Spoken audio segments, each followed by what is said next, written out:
This is the Giants Postcast, your instant game reaction for the San Francisco Giants, part of the Locked On Podcast Network. Your team every day. Yo, what's up, everyone, and welcome back to the Locked On Giants Postcast. I'm your host, Eric Triple E Engel. You may know me as the former producer for the Murph and Mac Morning Show on KMBR, or maybe from some of these other postcasts that we do for the Locked On Sports Network. We also do the Locked On Warriors postcast and the Locked On 49ers postcast. But tonight, man, the Giants were on the wrong end of a blowout, really for the first time this season, as the Milwaukee Brewers ran away with this one. Final score, 11-3. An 8-run sixth inning sealed the Giants' fate today, capped off with a Christian Yelich grand slam. And Jordan Hicks surrendered 5 runs in 5 innings of work. His ERA has now climbed to 6.59. Is it time to start talking about maybe going to Hayden Birdsong instead of Jordan Hicks? We'll break that down later. And also, the defense did absolutely zero favors for Jordan Hicks tonight as Ayers compounded that problem in the 6th inning. We'll break it all down. But first, I want to thank all of you for watching us on the Locked On Giants YouTube channel. Please, if you aren't already subscribed, hit that subscribe button right now. Thanks also for listening on the Locked On Giants podcast feed. However you're tuning in, we appreciate it. And make sure to check out the Locked On Giants Daily Show for more in-depth coverage. My guy, Ben Kaspick, always does a great job. And the Giants, man, in this one, they went down 3-0 in the 3rd inning. They got one of those runs back in the bottom half of the 3rd inning. And then things kind of plateaued there for a little while until that 6th inning. And when it was 3-1, I still liked the Giants' chances of coming back from that. But after that 6th inning, I felt like we could have just started the Locked On Giants postcast show right then, because the Milwaukee Brewers, man, 8 runs in that 6th inning. And honestly, that we'll just get right into it. That's tonight's turning point. Time to reveal where the game was won or lost. It's the turning point. And this one was rough. I mean, that inning started with a single and then an error by Willy Adames, a throwing error at short from Adames, then a wild pitch by Jordan Hicks to allow Bauer to score on the play. So many bad compounding issues, then a walk issued by Hicks. And then at that point, you have Lou Trevino come in.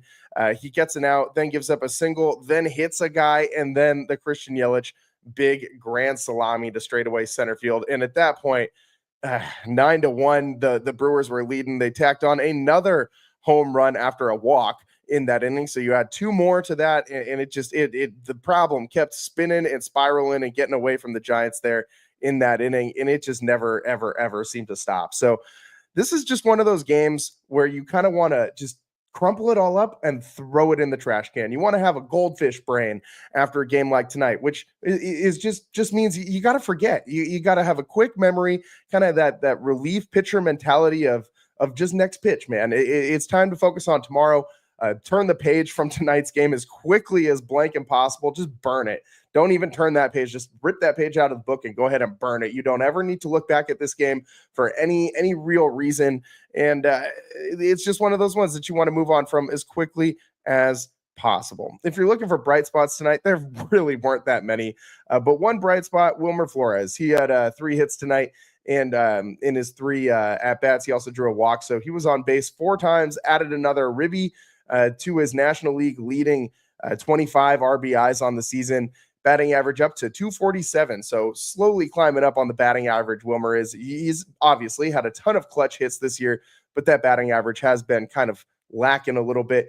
And Willy Adames, in the very last at bat, when this game meant absolutely nothing, picks up a hit on his first hit against his former team. It wasn't he didn't rope the ball or anything. 72.8 miles an hour off the bat, but a nice little fly ball to left dropped in, and he got on base. And hopefully that helps him start to turn the corner a little bit, get the monkey off his back.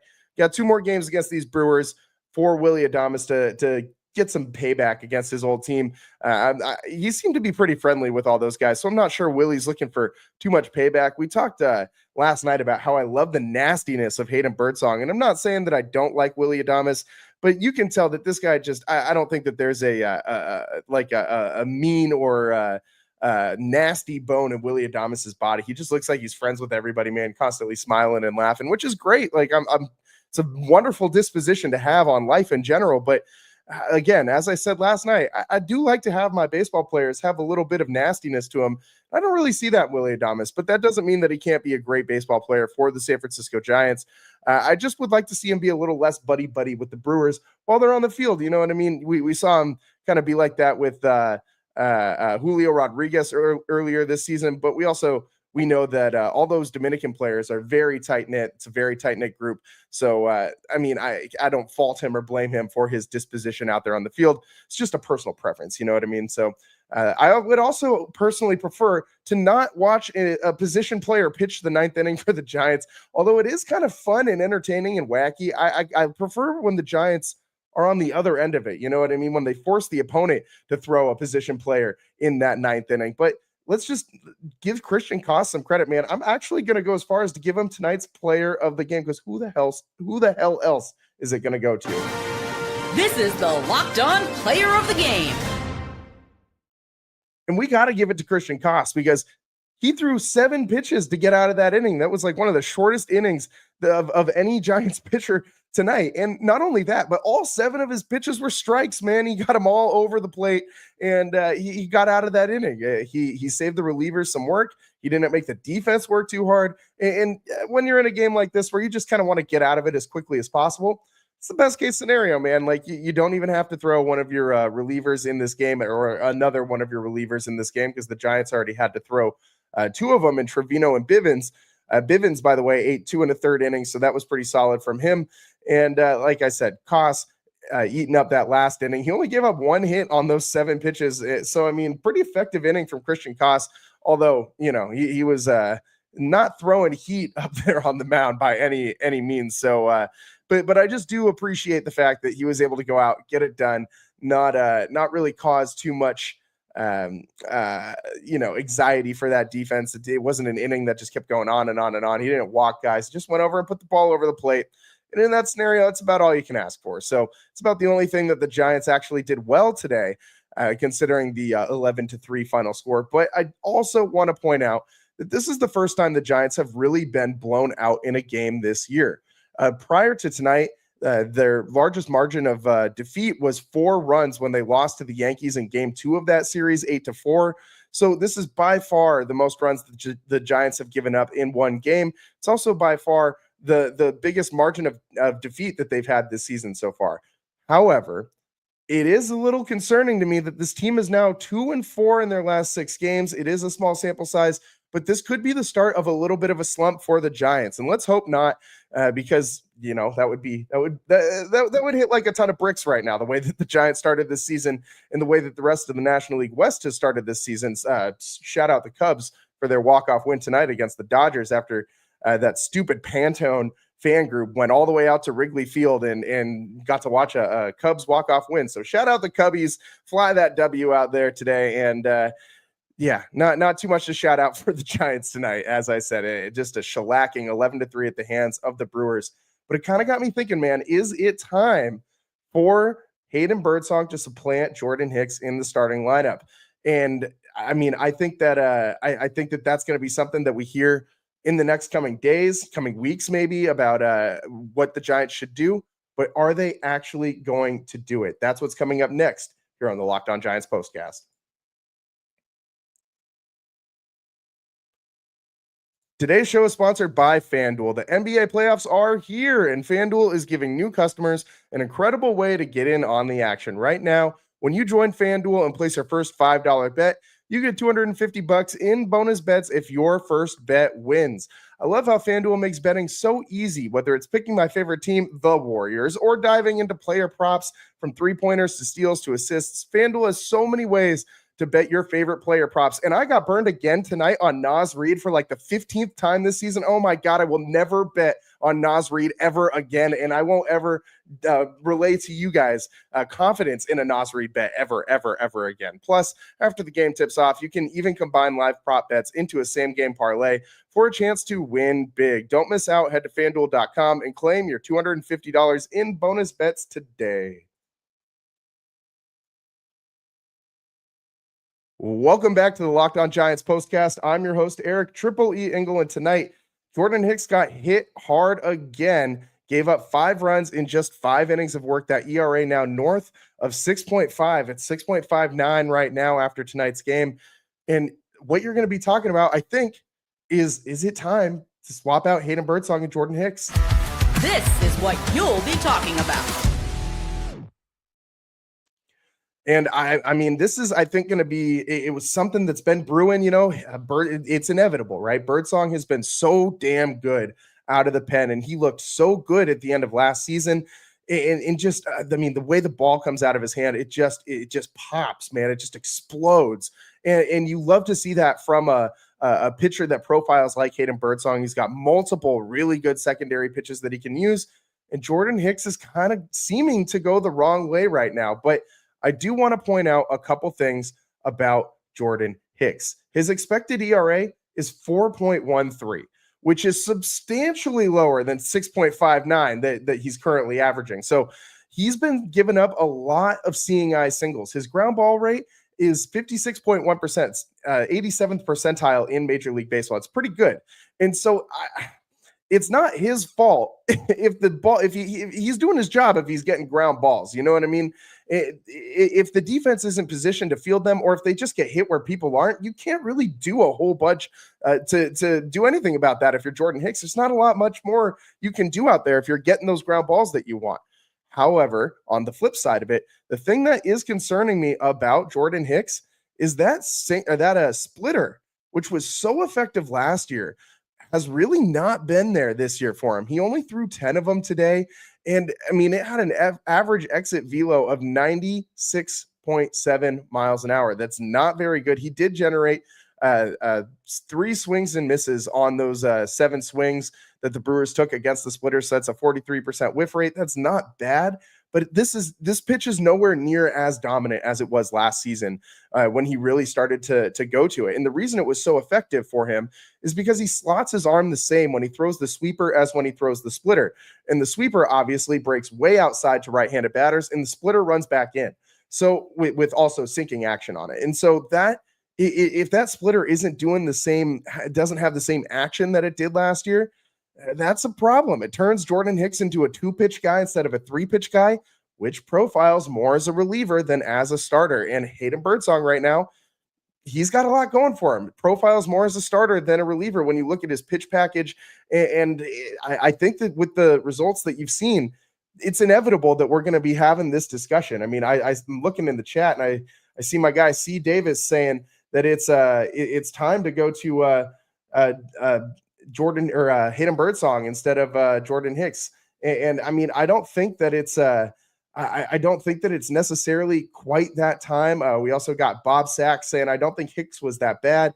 The defense behind him and the inability of the offense to score. I also agree that the defense did not do him any favors in that 6th inning. He also didn't do himself any favors with that pass ball or that wild pitch, but it hasn't come together for Jordan Hicks for whatever reason as a starter this season for the Giants. That fastball velo is pretty damn good right now. 97.7 miles per hour average on that fastball velo for the season. That is very, very good. But again, and he's getting solid ground balls. But again, he's the exit velo, average exit velo off of on Jordan Hicks's pitches is 92.1 miles an hour. So that is pretty high. Tonight, he was a little bit better than that. Average exit velo for all of his pitches across the board was only 85.8 miles an hour. So that is better.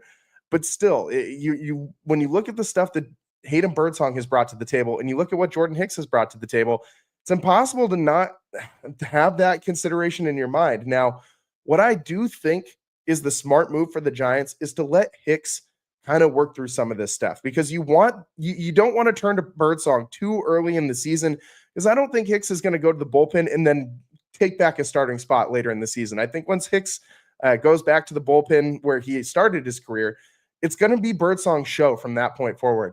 And Birdsong hasn't proven to us that he's got the stamina to pitch a whole baseball season, a 162-game season as a starter. He gassed out a little bit last year. We saw the fastball velo start to dip at the end of the season.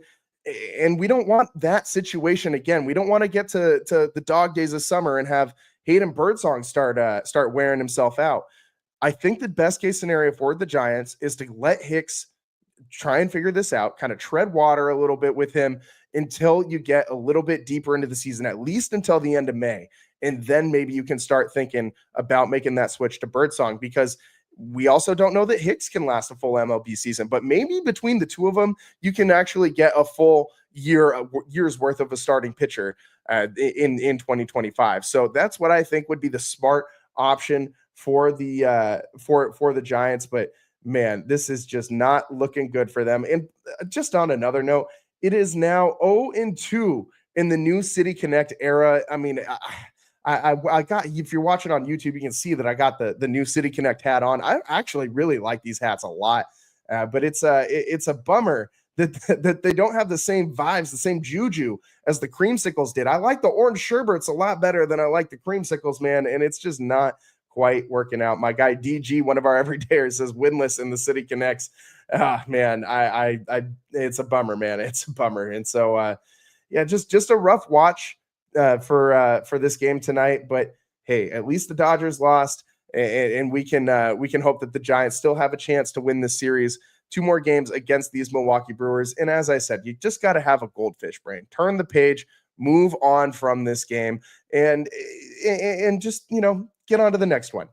One more bright spot, I'll leave you guys with this one for our silver lining of tonight, wasn't from a Giant, but it was from a guy who will eventually be a Giant. Bryce Eldridge made his return. He hasn't played in a game yet since spring training because he had a injury, but he made his return. First at bat in Richmond AA of the season. Gone, home run. He just swats a bomb over the right field fence. And this guy is just as good as we think he'll be. I'm telling you right now, this guy has every single tool that you could want in a big league power hitter. He's got the size, he's got the strength, he's got that like low-key swagger about him. It can't come soon enough, man. I am so uninspired by what the Giants got going on at first base, between now the 3-headed monster between David VR making his 100th stop with the Giants big league squad after he was DFA'd. He still managed to return. And Lamont Wade Jr., who has just been unable to find anything at the plate. He's not even really generating a lot of walks, which he was usually pretty good at in the past. He's just been really not seeing the ball well this year. And Wilmer, who isn't going to play first base a lot defensively, but he'll fill in on some days. Primarily is going to play DH. But obviously, Wilmer's been great. But I hesitate to throw him too much into the mix of that first baseman 3-headed monster. But then what would we call it? We got to find a nickname for it. So we're going with the 3-headed monster. Wilmer qualifies as one of the Giants' first basemen, in my opinion, just for the sake of the nickname. But I'm very uninspired by what I've seen from VR and from obviously Lamont Wade Jr. VR also did get on base twice tonight. He scored 2 runs, so not terrible, but it's also not I think we know what David VR can give you, and I don't think that's really the answer for the Giants at first base this season. I don't know if they're gonna find a true answer for the first base problem this season, but hey, it is what it is. And the Giants are going to have to keep on trucking and figure it out. So the Giants lose today, 11-3, and just not a very fun game to watch. I was very, very, very uninspired by this Giants game. But I mean, it's one game. They're still 15-9 on the season, 6 games above 500. It's too bad they're in the best division of baseball. Otherwise, they'd probably be leading any other division, or at least tied or close to it. For the lead in any other division. But got to keep moving on. The Giants back in action tomorrow against the Brewers. We'll see how it goes tomorrow for the Giants. Hopefully it's a little bit better than it went tonight. And of course, we'll be bringing you the post-game reaction on the Locked On Giants postcast, as we always do. Just want to shout out all of our everydayers. Thanks to all of you for tuning in. I see all of you in the chat. I appreciate all of you guys for tuning in. Wouldn't be a show without all of you. So thanks for tuning in. I'm your host, Eric Triple E Engel. We'll see you next time. Peace.